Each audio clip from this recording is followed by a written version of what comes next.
शेखावाटी की आवाज में आपका स्वागत, अभिनंदन। दिग्गज भाजपा नेता राजेंद्र सिंह राठौड़ को तारानगर विधानसभा चुनाव में इस बार पराजय का सामना करना पड़ा। बड़े ही कड़े मुकाबले के अंदर जहां राजेंद्र सिंह राठौड़ के ऊपर चूरू की अपनी परंपरागत सीट के ऊपर अपने साथी अपने अनुज हरलाल सहारण की जीत दिलाने की दिशा में काम किया जा रहा था, वहीं तारानगर के अंदर दिग्गज जाट नेता नरेंद्र बुडाणिया से सीधी टक्कर थी, इसमें मेहनत की जा रही थी। अब की बार तारानगर विधानसभा चुनाव के अंदर दिग्गज भाजपा नेता राजेंद्र सिंह राठौड़ को पराजय का सामना करना पड़ा। पराजय के बाद जहां भाजपा कार्यकर्ताओं में मायूसी, वहीं राजेंद्र सिंह राठौड़ के द्वारा कार्यकर्ताओं को सांत्वना दी जा रही है और भविष्य में और भी अधिक मेहनत करने की बात की जा रही है। हार के बाद अंदर की बात लेकर के आए हैं शानदार इंटरव्यू के माध्यम से। सुनिए राजेंद्र सिंह राठौड़ की जुबानी सारी कहानी। ये बात सत्य है? ऐसे मित्रों की रहते हुए दूसरे की शत्रु की आवश्यकता पड़ती नहीं है।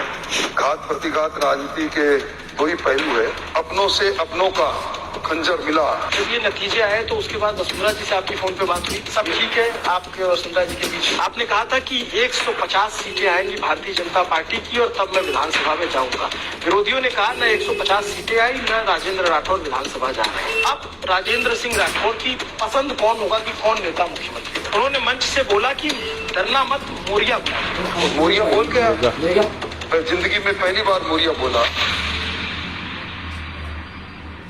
इतना भी गुमान ना कर है बेखबर, शहर में तेरी जीत से ज्यादा मेरे हार के चर्चे हैं। बड़ी मकबूल सी लाइन है और ये लाइन अगर किसी व्यक्ति पर राजस्थान की राजनीति में आज एकदम सूट बैठती है तो वो हमारे बगल में राजेंद्र राठौड़ जी हैं, बीजेपी के बड़े नेता, राजस्थान की पॉलिटिक्स का एक बड़ा चेहरा, 35 वर्षों से ज्यादा का राजनीति का अनुभव, राजनीति सक्रिय राजनीति में इतने वर्ष ये विधायक रहे, बड़े बड़े पदों पे मंत्री से लेकर के नेता प्रतिपक्ष तक। इस वक्त जब हम इनके साथ मौजूद हैं तो एक कठिन टक्कर या कठिन लड़ाई से ये गुजर रहे हैं। ये चुनाव इनके लिए मुश्किल चुनाव साबित हुआ और उस चुनाव में तारानगर की सीट से चूरू जिले की वहां पर इनको हार मिली। लेकिन उसके बाद सबसे ज्यादा अगर किसी सीट की चर्चा है तो जीत से पहले भी आपकी सीट की चर्चा थी और जीत के बाद हार हो गई तो उसके बाद भी उसी सीट की चर्चा रही। और पक्ष हो या विपक्ष, आपके साथियों को उसका मलाल है, विपक्ष के लोगों में जो आपके विरोधी हैं उनमें बड़ा खुशी का माहौल है। इस पूरी राजनीतिक जो परिदृश्य इस समय राजस्थान का खिंचा हुआ है, आपका बहुत बहुत स्वागत है ललन टॉप में सर। मैं आपसे शुरुआत इस चुनाव से करूं या उस चुनाव से करूं जिस चुनाव से आपने शुरुआत की थी? आप 1990 में विधायक बने। देखिए, मैं लगातार चुनाव जीतता रहा। विश्वविद्यालय की राजनीति से निकलकर सक्रिय राजनीति में आया। 1990 से लेकर लगातार विधायक रहा और हार का स्वाद पहले चखा नहीं था। अब हार का स्वाद जीवन में पहली बार चखा तो बड़े चटकारे ले लेकर इसको चख रहा हूं। कैसा है ये स्वाद? कुछ कसीला, कभी कभी एक कोई राह निकलती है, कोई राह रुकती है, तो मैं इसे नई राह निकलने की ओर इस भांति इसको देख रहा हूं। और मुझे इस बात के लिए कोई गुमान नहीं, मैं इसको अपनी कमी मानता हूं कि मैं मेरी परंपरागत सीट छोड़कर उस सीट पर गया जहां 14 साल पहले मैं विधायक था। पुल के नीचे से काफी पानी निकल चुका था। जब भारतीय जनता पार्टी को प्रचंड बहुमत प्रदेश में मिल रहा था तब मुझे उन्होंने बहुमत नहीं दिया, अपना प्रतिनिधि चुनने का अवसर नहीं दिया। मैं मेरी कमियों को आंक रहा हूं, देख रहा हूं, उसको दुरुस्त करने की कोशिश कर रहा हूं। परंतु फिर भी जिन 97,000 लोगों ने मुझे मत दिए उनको धन्यवाद देना चाहूंगा कि उनके विश्वास पर उन्होंने मुझे कसौटी पर परखा, मेरे साथ रहे। अब आने वाले समय में उनके प्रमुख चौकीदार की भूमिका में सक्रिय रहूंगा। लड़ रहे थे चूरू की सीट में आपने अपना प्रत्याशी उतारा और वो जीत कर भी आ गए। मैंने स्पीच सुनी थी कि मैं इसकी हार बर्दाश्त नहीं कर पाऊंगा, हरलाल जी चुनाव वहां से जीते। आपको तारानगर भेजा गया या तारानगर आपने खुद चुना? देखिए, मेरे मन में एक बात थी। मैं तारानगर की वो सीट थी जिस सीट पर अब तक भारतीय जनता पार्टी से 2 बार जीती थी। एक बार मैं जीता, एक बार स्वर्गीय जयनारायण जी पूनिया जीते, मेरे समर्थन से जीते। मेरे मन में यह था कि चूरू में मैं जिस किसी को का समर्थन करूंगा वो जीत जाएंगे। उसमें हरलाल मेरे छोटे भाई के रूप में, मेरे सौहार्द सखा के रूप में काम कर रहे थे और नई सीट पर चुनौती स्वीकार करके एक सीट भारतीय जनता पार्टी की बढ़े, इस नाते मैं खुद वहां चल कर गया था। वहां के लोग मुझे बार बार पिछले 6 महीने से आग्रह कर रहे थे कि आओ इस सीट पर आओ, क्योंकि इन गांवों में जब मैं गया, कांग्रेस के शासन में लंबे चौड़े दावे जरूर होते रहे, नहर के पानी की बात होती रही, परंतु 7 गांवों को छोड़कर पूरे तारानगर में टैंकरों से लोग पानी पीते रहे, पैसे देकर पानी पीते रहे। उन लोगों की तकलीफ, उन लोगों के दर्द को जब मैंने समझा तो मैंने सोचा कि आओ इस बार एक बार फिर वहीं चलते हैं। परंतु शायद जातिगत ध्रुवीकरण और कुछ अपनों से अपनों का खंजर मिला, उसी से कुछ ऐसी इस प्रकार का इतिहास बना। इन सारी बातों को लेकर चला, राजनीति में सब चलता है। अपनों से अपनों का खंजर मिला, ये बहुत महत्वपूर्ण बात आप कह रहे हैं, जो बहुत इसको लेकर के बहुत चर्चा थी। लोगों ने कहा, जो आपके समर्थक हैं, कि वो तो आए, पूरी दमदारी से चुनाव लड़ा, इतने सालों का जो बैकलॉग था उसको भरने की कोशिश की, लेकिन वो अपनी पार्टी के अंदरूनी जो कलह थी या फिर अंदरूनी जो राजनीति थी, वो उसका शिकार हो गए। क्या आपको लगता है कि आपके साथ अपनी पार्टी के लोगों ने दगा किया? देखिए, मैं इसको दगा नहीं कहूंगा, ना समझी कहूंगा, मेरी अपनी कमी मसंद कहूंगा, जिसके कारण से कुल मिलाकर नतीजा ये निकला, छुरा खरबूजे पर, खरबूजे छुरों पर, चोट खरबूजे को लगी और चुनाव हाथ से निकल गया। अब इन चीजों का आंकलन हम करते रहेंगे, परंतु ये जरूर कहूंगा कि ये चुनाव राजस्थान नहीं वरन चूरू जिले की राजनीति में एक अलग मोड़ दे गया, जिस मोड़ की मुझे उम्मीद नहीं थी। वर्षों की तपस्या, किसान के नाम पर सारे हम जो लोग जमीन पर जिंदा हैं वो सब लोग एका करके और कांग्रेस से की परेशानी हैरानियां से दूर करके कांग्रेस को परास्त करें, वो एक दशकों की मेहनत पर एक चुनाव ने थोड़ा डेंट कर दिया। उसको ठीक करने की मैं कोशिश करूंगा। लोगों ने, जो वहां के स्थानीय लोग हैं, उनका ये कहना है या फिर आपके जो समर्थक हैं उनका ये आरोप है कि जो स्थानीय सांसद है राहुल कसवा, उन्होंने आपका समर्थन नहीं किया। क्या ये बात सत्य है? देखिए, मैं किसका क्या दोष दूं। हालांकि सांसद हमारे सरपरस्त होते हैं पूरे जिले के, कोई भी कारण रहा होगा। राजनीति में वो कहावत बड़ी चिरतात होती है, ऊंट कई बार करवटें बदल लेता है। छोटी मोटी करवट बदली होगी, मैं उनका कोई दोष नहीं देता, मैं उन पर कोई आरोप नहीं लगाता, परंतु लोगों के एक भ्रम फैल गया। इस भ्रम को दूर करने के लिए हमें पूरी मेहनत करनी पड़ेगी। एक बात और जो है वो बहुत मुखर रूप से कही जा रही है, और चूरू के लोगों से जब मैं बातचीत करता हूँ तो वो ये बात पता नहीं क्यों गाहे बगाए कहते हैं कि राजेंद्र राठौर ये चुनाव जीत रहे थे, मैडम वसुंधरा राजे की तरफ से गेम कर दिया गया। नहीं, ऐसी कोई बात नहीं। देखिए, घात प्रतिघात राजनीति के 2 ही पहलू है। मैं उन पर सीधा कोई आरोप लगाना नहीं चाहता। मैं इसके बारे में ये नहीं कहूंगा कि उन्होंने कुछ गेम नहीं जीत पाया।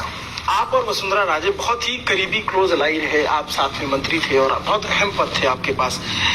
फिर जो यहाँ के जानकार हैं वो बताते हैं कि पहले मैडम की राजनीति चलती थी, फिर एक खेमा और तैयार हुआ राजेंद्र राठौर का, जिन्होंने उस दावेदारी को चुनौती दी कि हम भी हैं और हमारी भी बात रखी जाएगी मजबूती से। नहीं, सत्य है ये बात? मैंने कभी कोई दावेदारी नहीं की। मैं जमीनी स्थायी तौर तरह का कार्यकर्ता हूँ, संगठन के साथ खड़ा कार्यकर्ता हूँ और संगठन के आदेशों पर ही हमेशा चलता रहा हूँ। और मैंने कभी अपने आप को बड़ा नेता भी नहीं माना। जहाँ कहीं भी जिस भी भूमिका में संगठन ने रखा, उस भूमिका में अपने आप को कोशिश की कि अच्छे से अच्छा करूं। और वसुंधरा जी हमारी राष्ट्रीय उपाध्यक्ष है, उनसे कोई अलगाव होने की बात सोची नहीं जा सकती। जब ये नतीजे आए तो उसके बाद वसुंधरा जी से आपकी फोन पे बात हुई? मेरी मुलाकात हुई। मैं मेरी हार के बाद भारतीय जनता पार्टी कार्यालय में गया तो वहाँ मुलाकात हुई, फोन पर बात नहीं हुई। 35 साल आप 1990 में विधायक बन गए थे और 35 साल की एक लंबी राजनीति, और हर मुश्किल घड़ी में जब बीजेपी हारी भी तब भी आप जीतते रहे। ये चुनाव था और इस बार आपके समर्थक, जो व्यक्तिगत तौर पे आपके बहुत जो चाहने वाले हैं, उनको था कि राजेंद्र राठौर इस बार मुख्यमंत्री पद के दावेदार हैं। क्या आप खुद को मुख्यमंत्री पद का दावेदार मान रहे हैं? कभी नहीं, कभी नहीं, कभी नहीं और कभी नहीं, कभी इस बारे में सोचा तक नहीं। पार्टी ने जो भूमिका जिस समय दी, प्रतिपक्ष के नेता के रूप में दी, उपनेता के रूप में दी, मंत्री के रूप में दी, सचेतक के रूप में दी, सारी भूमिकाएं मैंने निभाई। संगठन में उपाध्यक्ष, प्रदेश उपाध्यक्ष से लेकर प्रदेश मंत्री तक जो भूमिका मिली सब निभाई। इसलिए मैंने कभी अपने आप को इस योग्य समझा नहीं। लोग फिर आपकी और वसुंधरा राजे की अनबन की इतनी खुसर फुसर क्यों करते हैं? देखिए, ये राजनीति के अंदर कहते हैं, राजनीति का दूसरा नाम ही खुसर फुसर है। खुसर फुसर नहीं हो तो फिर चाय के प्याले में तूफान कैसे खड़े हों? खुसर फुसर चलती रहती है। मेरी उनसे क्या अनबन होगी? क्यों अनबन होगी? एक पार्टी में है, एक दल में है। वो झालावाड़ की राजनीति करती है, मैं चूरू जिले की राजनीति करता हूँ। मेरी क्यों अनबन होगी? मेरी कोई अनबन नहीं है। सब ठीक है आपके और वसुंधरा जी के बीच में? निश्चित तौर पर सब ठीक है। मेरी तरफ से सब ठीक है, उनकी तरफ से उनसे पूछिएगा आप। उनकी तरफ से उनसे पूछना पड़ेगा, इसकी जरूरत है। जी, उनसे पूछिएगा। मेरी तरफ से सब ठीक है। आप जो है कहीं ना कहीं जब आप अकेले में बैठते होंगे और मंथन करते होंगे तो इतने नजदीक आकर के इस हार का मलाल होता है? मैं मेरी कमियां पाता हूँ। क्या कमियां रही? मैं लोगों का विश्वास जीत नहीं पाया। उन समस्याओं के रहते हुए भी लोगों को ये विश्वास नहीं दिला पाया कि इन समस्याओं के निराकरण का जरिया मैं बन सकता हूँ। उस पर विश्वास कीजिए। मैं मेरी खुद की कमियां पाता हूँ, मैं इसमें किसी को दोष नहीं देता। एक जो आपके विरोधी प्रत्याशी थे नरेंद्र बुडानिया, मुझे थोड़ा बहुत मारवाड़ी और राजस्थान की भाषा समझ में आने लग गई है, मैं इतना राजस्थान में घूमा काफी। उन्होंने मंच से बोला कि डरना मत, मोरिया बुला दूंगा। और जब आप निकले नतीजों के बाद और आप गाड़ी में बैठ रहे थे तो उनके समर्थक जो है मोरिया बोल गया, मोरिया बोल गया, इस तरह के नारे लगा रहे थे। इस तरह की राजनीति को आप कैसे देखते हैं? देखिए, जीत की रीत निराली है। उन्होंने जो कुछ कहा, मैं हार को सहर्ष स्वीकार करता हूँ। और मोरिया बोल गया, पर जिंदगी में पहली बार मोरिया बोला, इसलिए कोई खास बात नहीं। जो जीता है वो सिकंदर, जो हारा उसका वो हारा। आपके एक दोस्त है, आपकी विरोधी पार्टी में है, बड़ी आप लोगों की जो है छंती है, विधानसभा में भी देखने को मिलता था और रैलियों में भी खूब देखने को मिला, गोविंद सिंह डोटासरा। निश्चित तौर पर गोविंद सिंह जी डोटासरा दूसरे दल में हैं।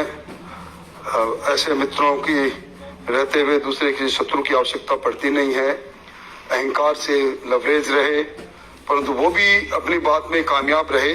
चुनौती दोनों ने एक दूसरे को दी थी, वो कामयाब हो गए, हम हार गए। उनकी जीत के लिए उनको मुबारकबाद।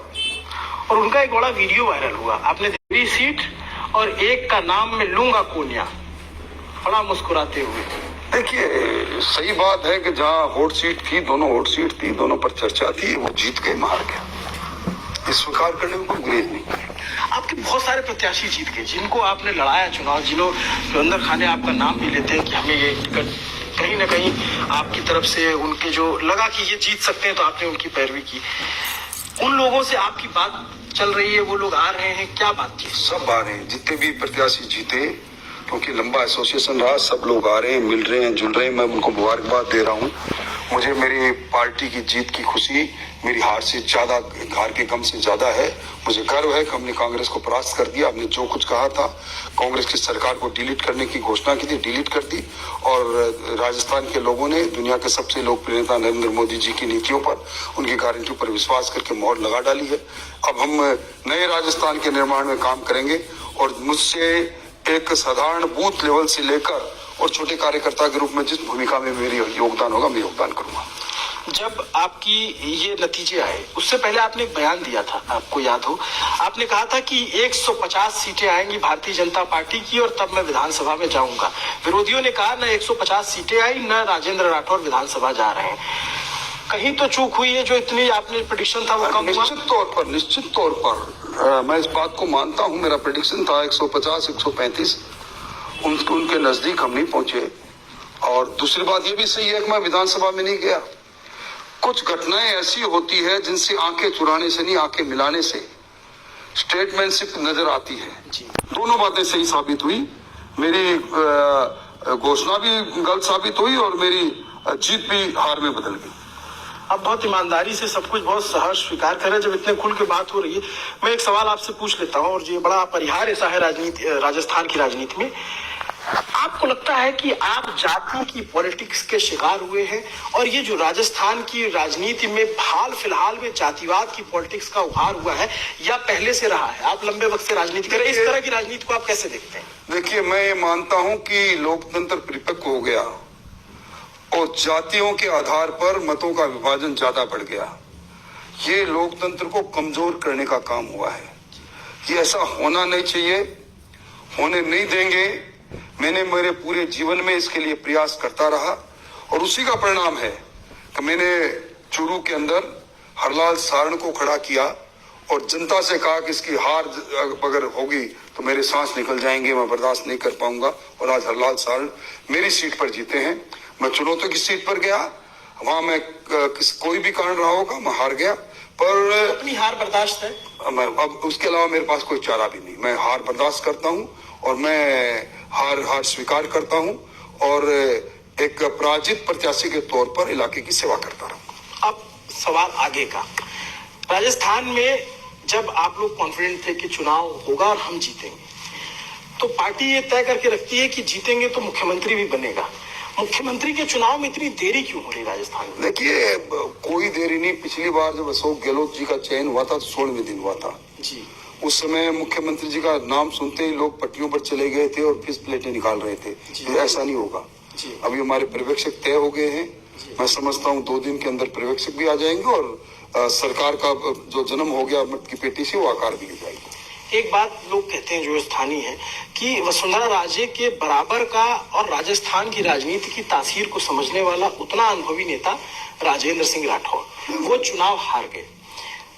अब राजेंद्र सिंह राठौड़ की पसंद कौन होगा कि कौन नेता मुख्यमंत्री बने? जिसको हमारे देश के प्रधानमंत्री जी, दुनिया के लोकप्रिय नेता, जिसके सर पर ताज रखेंगे, वो चाहे कोई हो, उसमें गिलेरी जिस प्रकार राम सेतु के अंदर अपना सहयोग कर रही थी, उस तरह मैं भी अपना सहयोग जारी रखूंगा।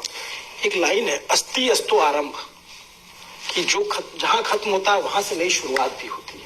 आप अपनी नई शुरुआत देख रहे हैं, या लग रहा है कि अब जो है उम्र भी हो रही है ज्यादा, अब मैं 70 के बरस के करीब आ गया हूं, अब मैं जो है थोड़ा पीछे हटूंगा?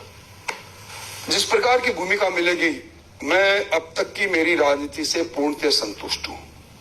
किसी न किसी मोड़ पर इस इतिहास के पन्नों का बंद होना ही था। इस चुनाव से हो या आगे हो जाए, मुझे कोई मिलान नहीं है। जी। केंद्र की राजनीति आपने कभी नहीं की? कभी इच्छा हुई कि राजस्थान से निकल के? मैंने आज तक नहीं की, पर पार्टी की अगर मेरे को नई भूमिका मिलेगी तो निश्चित तौर पर मैं केंद्र की राजनीति नहीं, पर पार्लियामेंट का चुनाव लड़ने का मौका मिला तो लड़ूंगा। क्या अगर पार्टी ने कहा कि राजेंद्र राठौड़ आप जो है, हेलो, अभी एक बार कहाँ जाना है? जीप पे नानी हाउस पे जाना है। चलो बुला के लो। दीदी जीप पे नानी हाउस नहीं जा रही। चलो मैं चलो आप लेके जाओ। तो उसको बुलाते हैं। आवाज छोड़ के आओ। हो गया अपना? तो लास्ट चलो एक बार यहाँ चुपचाप खड़े रहना, फिर अपने चलते हैं चुपचाप। सीढ़ी का पापा, क्या नाम है आपका? विश्वराज। बीच इंटरव्यू में विश्वराज की एंट्री हुई है, और राजेंद्र जी के ये पोते हैं। ये हाँ, मेरे पोते। ये पराक्रम जी के बेटे हैं। अच्छा, कौन सी क्लास में पढ़ते हैं आप? JPIS। हाँ, कुछ जो होती है, एक तो परिस्थितियों पे आपका जोर नहीं चलता, और एक दादा के नाते पोतों पे जोर नहीं देखिए, चलता। पोता दादा का सबसे अच्छा दोस्त होता है। हाँ, ये मेरा सबसे अच्छा दोस्त है। हाँ। अब मैं चाहूंगा कि आप मेरा असली आखिरी सवाल करें, हाँ। ताकि मैं मेरे पोते के साथ बाहर घूमने जाऊं। क्या बात है। मैं आखिरी सवाल के तौर पे ये आपसे जानना चाहता हूँ कि आप अगर पार्टी चाहती है तो आप क्या चूरू से लोकसभा का चुनाव लड़ेंगे, या फिर कोई और लोकसभा चुनेंगे? जहां पार्टी कहेगी, जब पार्टी कहेगी, जिस रूप में कहेगी, जो पार्टी का हुक्म होगा तो चुनाव लड़ूंगा। नहीं लड़ूंगा तो पार्टी जहां कहेंगी वहां प्रचार के लिए जान झोंक दूंगा। एक बात और कि ऐसा लोग कह रहे हैं कि जब आप हार गए तो आपके जो समर्थक विधायक हैं उनमें बड़ा वो हुआ तो क्या किसी विधायक ने आपसे ऐसा कहा कि साहब जो है मैं अपनी सीट खाली कर दे रहा हूँ, आप उपचुनाव लड़ें? मेरे को आधा दर्जन लोगों ने कहा होगा, भावनाओं से कहा होगा, पर मैं समझता हूं कि मैं ऐसा कोई कृत्य नहीं करूंगा। जहां की जनता ने जिसको चुना वो जनता की सेवा करेगा। एक बार और लोग कह रहे हैं कि ये राजेंद्र राठौर का जो है सीपी जोशी मोमेंट हो गया, जिसे 2008 में वो जो है प्रधान मुख्यमंत्री के नजदीक थे और 1 वोटों से चुनाव हार गए। इस बार जो है राजेंद्र जी बहुत नजदीक थे और चुनाव हार गए। नहीं, मैं उस पद के कोई नजदीक नहीं था, पर चुनाव हार गया। इस मौके पर मैं चुनाव हारना मेरे लिए निश्चित तौर पर मेरे राजनीतिक भविष्य के लिए, राजनीतिक करियर के लिए एक रुकावट के रूप में मैं देख रहा हूँ। लेकिन भविष्य आप कैसा देखते हैं? भविष्य बड़ा अच्छा है। कार्यकर्ता किसी भी रूप में संतुष्ट रहेंगे जिस रूप में पार्टी रखेगी। तो ये राजेंद्र राठौर जी थे और बहुत ही बेबाकी से इन्होंने बातचीत रखी। बड़ा कद है इनका राजस्थान की राजनीति में। चंद्रशेखर जी के समय से आपकी राजनीति शुरू? निश्चित तौर पर उनसे कुछ जुड़ी यादें हैं क्या? उनके साथ भारत यात्रा में निकलने का मौका मिला था। जो प्यार उनसे मिलता था, जिस प्रकार के विचार, मौलिक विचार उनके थे, वो वही थे। वैसा नेता इस देश की राजनीति में बिरले ही रहते हैं। थोड़ा सा अब वो जो है उस तरह की राजनीति में बदलाव आया, पहले और अब की राजनीति में फर्क आ गया है। मैं समझता हूँ बुनियादी तौर पर बहुत सा फर्क आ गया जी। तो एक लंबी राजनीति है, 35 साल से करीब जो है ये सक्रिय रहे, कभी चुनाव नहीं हारे और ये बड़ा नाजुक मोड़ पे ये चुनाव हार गए, लेकिन पॉजिटिव है, भविष्य को मजबूती से देख रहे हैं। भारतीय जनता पार्टी कह रहे हैं जो भी फैसला लेगी उस पर हम अडिग रहेंगे। आपको ये पूरी बातचीत कैसी लगी कमेंट करके जरूर बताइए। मेरा नाम अभिनव पांडे है, मेरे साथ कैमरे के पीछे मेरे साथी पंकज सैनी है और ये दादा पोते का जो प्यार है, आप इस पर भी अगर कमेंट करना चाहें तो जरूर करिए। बहुत प्यारा बच्चा है और ये जिद कर रहे हैं कि दादा मुझे जीप चलाने